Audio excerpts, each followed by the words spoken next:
Hello everyone, welcome to this presentation. Today we will start with this new series entitled Introduction to LED Lighting and Drivers. In this first video we will see an introduction and then we will talk about the basic features and operation of LED lamps. In future installments we will talk about LED lamp supplying and also about offline power supplies for LED lamps. This presentation is an excerpt of my book entitled LED Lighting and Drivers, so if you are interested in this topic, please take a look at this book available from Amazon KDP. We all know about the evolution of light sources. We know that in the old times the light sources used by the men were based on combustion using directly fire from bonfires. Then later candles were developed, also oil lamps, and so on. Later in the 19th century, the incandescent lamp was developed, so this was a very important advance because it could be possible to obtain light from an electric source, converting the electric energy into light. And also at the beginning of the 20th century, the discharge lamps were developed based on an arc discharge to generate light from, again, electric energy. Right now we are in the era of solid-state lamps based on LEDs, and as we can see here in these photographs, they are based on semiconductors to obtain the light from the electrical energy. So this is the main objective of this presentation. We are going to focus on solid-state lamps.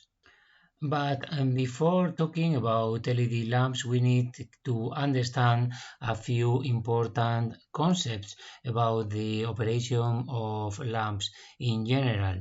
Here we have a schematic of the lamp and basic operation.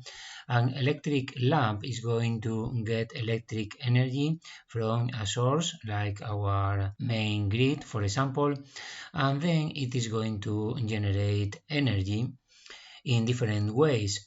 One way is that it's going to generate heat because part of the electrical energy is going to be transformed into heat and not into radiation. So these are going to be losses from the point of view of light generation.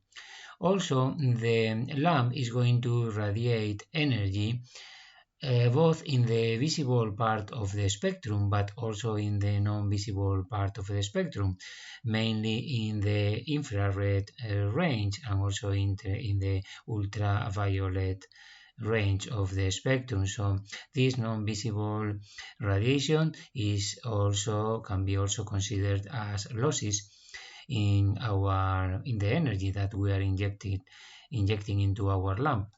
So only the visible radiation in watts can be considered as the radiation able to excite the human eye.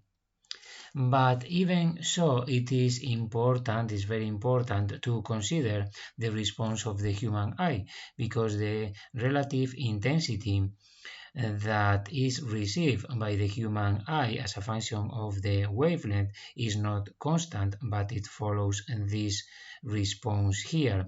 So the human eye is more sensitive to the green part of the spectrum and also the yellow part of the spectrum than to other parts like the blue, violet, and red and orange. So this is also important, and this is the reason why we cannot measure the light emitted by the lamp in watts. We need another unit, which is the lumen, which is a unit that considers not only the power but also the response of the human eye. So in order to know how good is a lamp generating a visible light for the human eye, we have to know the amount of lumens that this lamp is going to produce. And the ratio between lumen over electrical energy that is entering into the lamp in watts is called the efficacy of the lamp in lumen per watt. So this is a very important parameter in order to know how good is the lamp generating light from the electrical energy. In order to fully characterize a light source, we need the information not only about the total luminous flux emitted by the lamp, but also about the color of the radiation emitted by the lamp. So in order to get this information, we use what we call the three stimuli. The three stimuli are these three values x, y, and z that are calculated using this expression here. In these expressions, we have to consider two functions. One is the spectral distribution of the lamp itself, shown here as P of lambda. Here in the black line, we have the spectral distribution of the lamp is the power density of the lamp expressed in watts per meter, and it's usually obtained using an spectrometer measuring the radiation from the lamp. The other functions that we use in these expressions here are what we call the color matching functions, x bar, y bar, and z bar, which are represented here.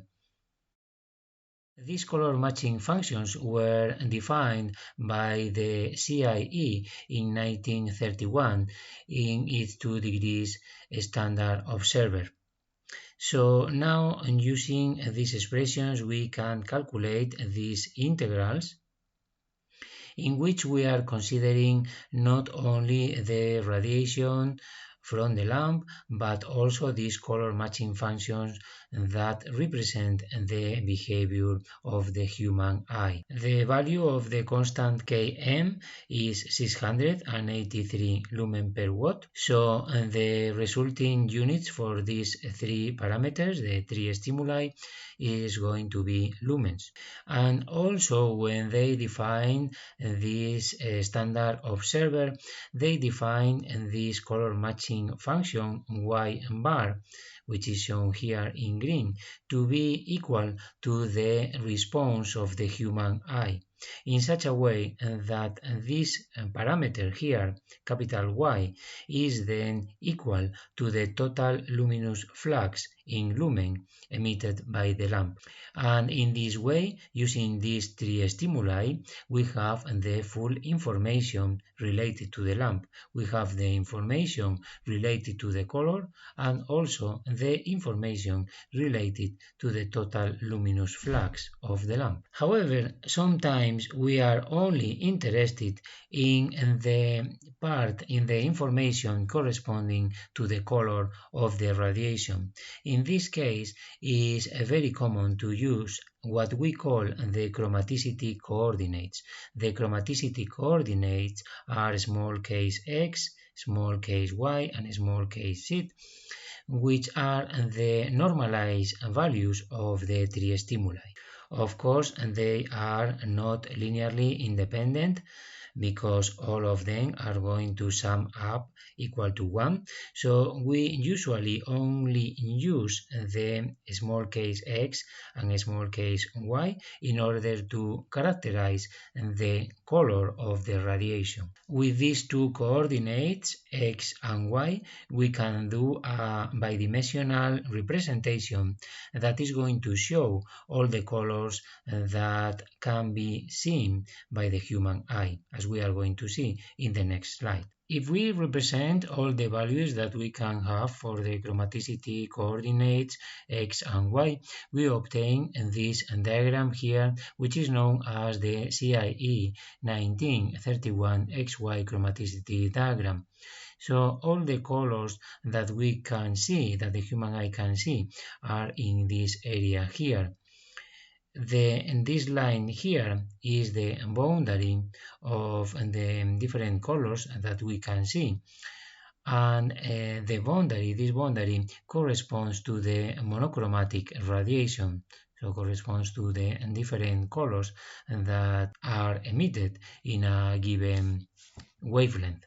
And inside the figure we have the different colors that can be obtained by mixing different monochromatic radiations or different radiations in general. The boundary starts at this point corresponding to the violet and for a wavelength of approximately 380 nanometers, and then when we increase the wavelength then we go into the blue, then green, yellow, orange and finally red.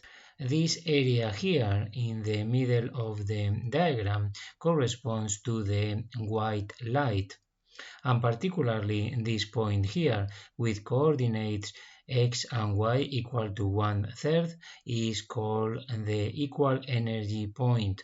Ideally corresponds to a mixture of all the electromagnetic radiation in the visible part of the spectrum, so it corresponds to the perfect white light. And finally, we have this line here, which is not monochromatic radiation. This line is called Purple's line and corresponds to the different colors that can be obtained by mixing red here and violet here. Now let's talk about color mixing. The mixing of the colors follows an additive relationship in such a way that if, for example, we have two radiations like A here, which is a monochromatic radiation in the blue, and B here, which is a monochromatic radiation in the yellow-orange, then if we mix these two radiations together, we can obtain any point on the line joining both points A and B. And we can obtain the characteristics of this point, for example here, point P, simply by adding the three stimuli corresponding to the sources A and B. So X sub P is equal to X sub A plus X sub B, and so on. So this is the way to go, and changing the values of the three stimuli, we can obtain any point on the line. Similarly, if we have three or more radiation, like here, radiation 1 in the blue, radiation 2 in the green, and radiation 3 in the red, then by mixing them, we can obtain any color inside the triangle. And the way to have the characteristics of the color is simply by mixing the different three stimuli of the different sources of light. So we can obtain again this point P or any other point inside the triangle. If we use more sources of light, we only have to do the same thing, just adding the different three stimuli of the different sources to get the three stimuli of the final source of light. Now starting with solid-state lamps. Solid-state lamps are based on LEDs. We know that LED means light-emitting-diode. So the basic element is a diode in which we have an N crystal. As we know, it has many free electrons and a few holes. We have on the other side the P crystal, which has a lot of holes and a few free electrons. And then in the middle, joining both parts, we have the depletion zone. And this depletion zone is characterized because we have interaction between the electrons and the holes.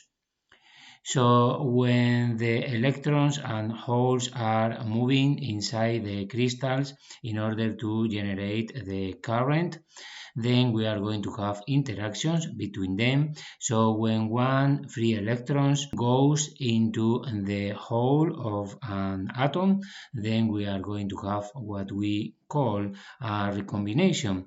And in this recombination, the free electron gives back the energy in the form of electromagnetic radiation. These recombinations take place in any diode, not only in light-emitting diodes. but usually in materials like silicon, the electromagnetic radiation is going to be absorbed by the material itself and is not going to produce visible radiation. So the first thing that we need in order to implement a light emitting diode, an LED, is to use semiconductor materials that are transparent and that are going to emit this electromagnetic radiation in the visible part of the spectrum. Here we have the structure of an LED. We have the substrate here, on top of which we grow the semiconductor itself. We have the epitaxy layer, and here from this part is from which is going to be generated the radiation in the form of light. However, as we can see here, some recombinations between electrons and holes are going to generate a visible radiation, but not all of them. We have two types of recombinations. One is what we call the radiative recombination, that is going to generate a photon with an energy equal to the material band gap energy. Here Eg equal to the Planck's constant times the frequency of the radiation. And this recombination is going to generate a photon as is illustrated here in this figure. However, we have also non-radiative recombinations that are going to generate energy that is transformed into vibration in the lattice, into kinetic energy in the atoms, and then finally into heat. Usually this process is known as a phonon. And these non-radiative recombinations are the reason why the LED lamps are not 100% efficient in their operation. So we are not going to have all the energy, the electrical energy consumed by the LED is not going to be transformed into radiation. Part of this energy is going to be transformed into heat. And the reason of these non-radiative recombinations, the most important one is due to lattice defects, due to dislocations in the material, impurities, the boundary with other elements, and so on. Here are some of the advantages of LED lamps, and they provide a high efficacy in lumen per watt. They have a very long life, between 40,000 and 100,000 hours. They have small size. They are robust against vibrations and bumps, so they are especially interesting in automotive applications. They have instant restart. They also operate at low voltage, which is also very interesting in many applications. And they are also multicolor light sources, so we can generate radiation and light with different colors. So these are very important advantages compared with other lamps used in the past, like incandescent lamps and fluorescent lamps, that couldn't provide many of these features. So this is the reason why nowadays we can see LEDs applied in all type of applications, from automotive, in lighting and signaling, in road signals, in TV and computers applications, architectural applications, and of course in general lighting applications as street, portable, office, home, and so on. From the point of view of the electrical behavior, an LED behaves like a regular diode. We are going to have a current voltage characteristic as shown here, which is going to follow the Shockley equation. And usually it's characterized by the series resistance, which is the reciprocal of the slope here. and then by the threshold voltage. So we can model our LED or even our LED lamp by using this simple model here. We have the ideal diode to emulate that the current is going to circulate only in one direction. Then we have the series resistance and then the threshold voltage. We can obtain these parameters very easily if we have the voltage current characteristic as shown here of our LED lamp. Then say that we choose to work around this point here corresponding to 300 milliamperes. So then we can take 2 points around this, and from these 2 points we can obtain the series resistance just by obtaining the reciprocal of the slope, which in this case will be this value here, 0.35 ohms. And then using this simple equation, which is the relationship of the voltage and current in this equivalent circuit here, then we can obtain, using one of the 2 points, we can obtain the value of the threshold voltage. So here, for example, we have a value which is equal to 2.59 volts. A very important parameter of the LED or the LED lamp in general is the efficacy. The efficacy, as we know, is the ratio of the total luminous flux emitted by the lamp divided by the electrical energy consumed by the lamp and is measured in lumen per watt. The efficacy of the LED lamp is very much affected by the temperature at which it's going to operate.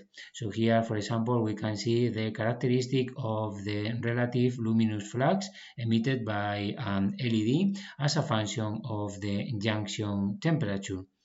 So we can see how when we increase the junction temperature, the amount of luminous flux that is going to generate is decreasing very quickly. So it is very important to perform a thermal study of the behavior of the LED when designing an LED lamp. Here we have a comparison of different sources of light in terms of efficacy. So we can see how the white LED operating at low current can get a very high efficacy of 303 lumen per watt as reported by CRI on 2014. For an LED with these characteristics. Comparing this value with other lamps like high pressure sodium lamp 132, metal halide lamps and fluorescent lamps around 90 lumen per watt, compact fluorescent lamps 45, halogen incandescent lamps 20 and regular incandescent lamps 13. So we can see that right now white LEDs and LED technology in general is very much better in terms of efficacy compared with the rest of light sources. However, we have an issue when using LEDs, which is that they operate at low temperature, compared, for example, with an incandescent lamps that can operate at several thousand of Celsius, and LED operates at very low temperature, so they are not going to emit energy in the form of infrared radiation. So all the losses have to be evacuated from the LED structure in the form of conduction losses. Here, for example, we are comparing an incandescent lamp is radiating 73% of the energy in the form of infrared radiation. So they are very good evacuating the losses from the filament. However, LEDs cannot radiate infrared radiation, so all the heat is going to be evacuated from the LED in the form of conduction. And the size of the LED is small, so we have to be sure that the temperature of the LED is not too high, because otherwise the efficacy of the device is going to be very poor, as we have seen in previous slides. And this is the reason why, when working with LEDs and LED lamps, we need to incorporate heat sinks in order to keep the junction of the LED at a normal temperature, at low temperature. We can see here several examples of heat sinks, and here, and also another very big heatsink here, even using fans and so on. And sometimes even the fixture of the lamp is used also as heatsink. So the thermal modeling of the LED is very important. We use this kind of equivalent electrical circuits in order to model the thermal behavior of the LED. So what we do is to model the transmission of the heat from the junction of the LED into the surroundings through the different materials by using the equivalent thermal resistances. So each thermal resistance model the behavior between two different interfaces. For example, here from the junction to the case of the LED, we have one thermal resistance. So we can say that the difference in temperature from the junction to the case is proportional to the power losses times the thermal resistance. And similar thing from the case to the heatsink, and also from the heatsink to the ambient. So in this way we can implement this model here. P is the losses, there is the power corresponding to the heat losses of the LED. We have the junction here, and we have the three thermal resistances in series, and then we consider the ambient as a voltage source with a value equal to the temperature of the ambient. So knowing the values of the different resistances, we can calculate the value of the temperature. The temperatures are equivalent to the voltages in the circuit. So then from this circuit we can obtain also this equation, the junction temperature that we are going to have. And here in principle everything is known except the value of the thermal resistance of the heatsink. So from here we can obtain the value of this thermal resistance for a given value of the junction temperature and the ambient temperature. An important effect also when working with LEDs is the effect of the direct current through the LED.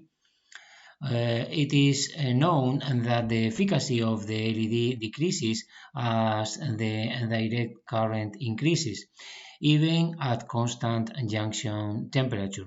So the behavior is like this. If we represent here the luminous flux as a function of the forward current, and we do this test at constant temperature, constant junction temperature, we will see that for low values of the current we have this response here, but when we increase the current, then the luminous flux decreases much quicker than the linear relationship that we have at the beginning. So this means that the efficacy of the LED is higher at low currents than when we increase the current level. So this is an important effect. This is known as the droop effect, of the LEDs, and this is the reason why LEDs cannot be manufactured to operate with very high currents, because if the current density is very high, the efficacy of the LED is going to decrease very quickly. And this is the reason why, in order to implement high power LED lamps, we need to use many LEDs in series and then in parallel with several branches and so on. Now let's talk a little bit about color generation, which is another very important feature of LEDs. The materials that are usually employed in LEDs are indium, gallium, nitrogen, aluminium, phosphorus, arsenic, and so on. And with these materials, by mixing these materials, it is possible to create semiconductors that are going to generate light, because in the recombinations, the radiation emitted in the form of photons is going to be in the visible part of the spectrum. So how to produce the different colors? Here we can see the different materials. For example, for the green and the blue, they use indium gallium nitride and also gallium nitride materials, and with different materials it is possible to create the different greens and the different blues. And for the yellow, orange, red, and red, they use indium, gallium, aluminium phosphides. And with these different mixtures, it is possible to get these colors.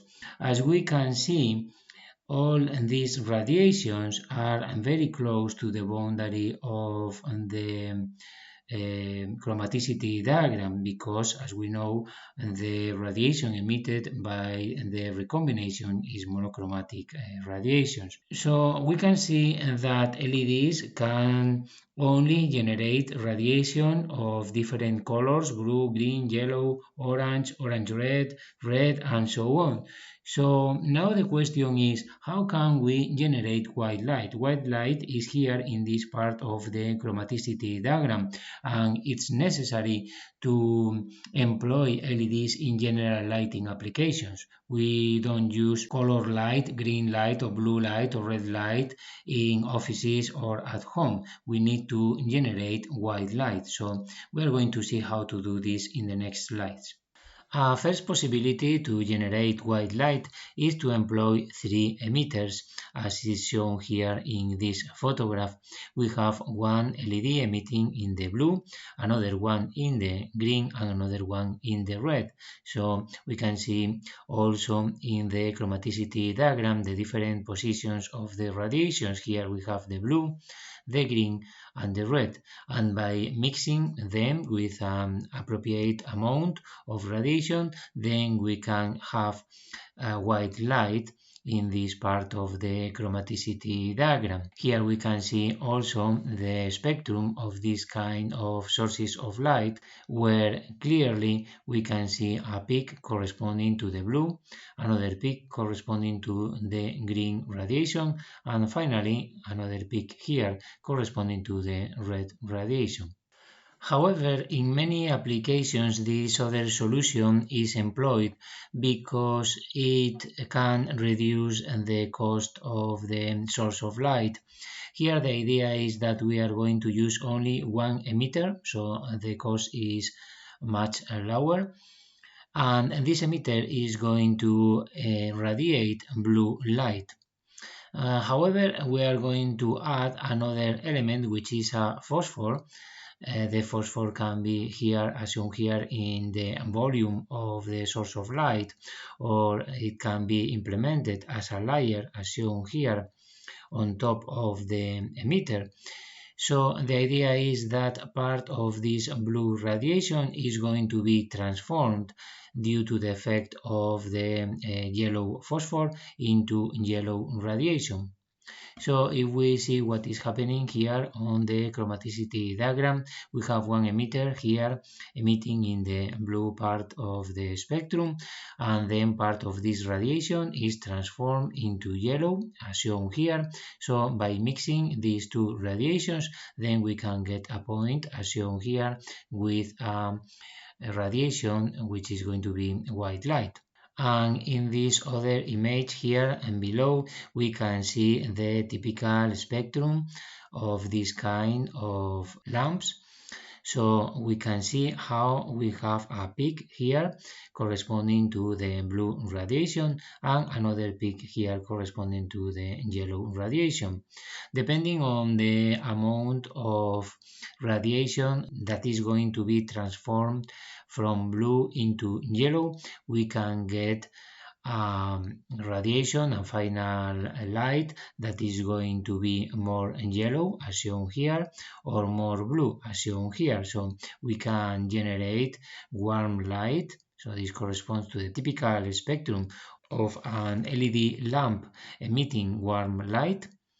And this other one here corresponds to the spectrum of an LED lamp emitting what we call cool white light.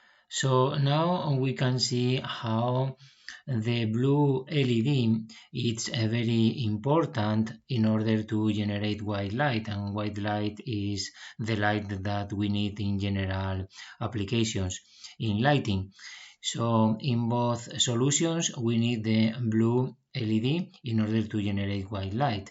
If we use blue plus yellow, then we can generate white light, or we can generate white light by mixing blue, red and green, as we have seen before. Red and green LEDs were developed at the end of the 1960s, beginning of the 70s, so we have had this kind of LEDs for a long time. However, the blue LED proved to be much more difficult to be developed, and it was not until the 1990s where the first blue LEDs were developed.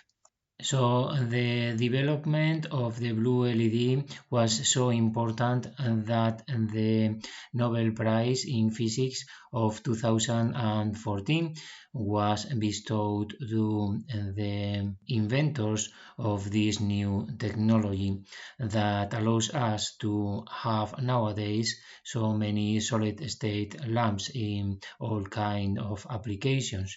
Well, this is all today in this first video related to LED lighting and LED drivers. I hope that this video is interesting for you and useful in the future. Please let me know, as always, if you have any comment or question, and I hope to see you in the next video. Goodbye now.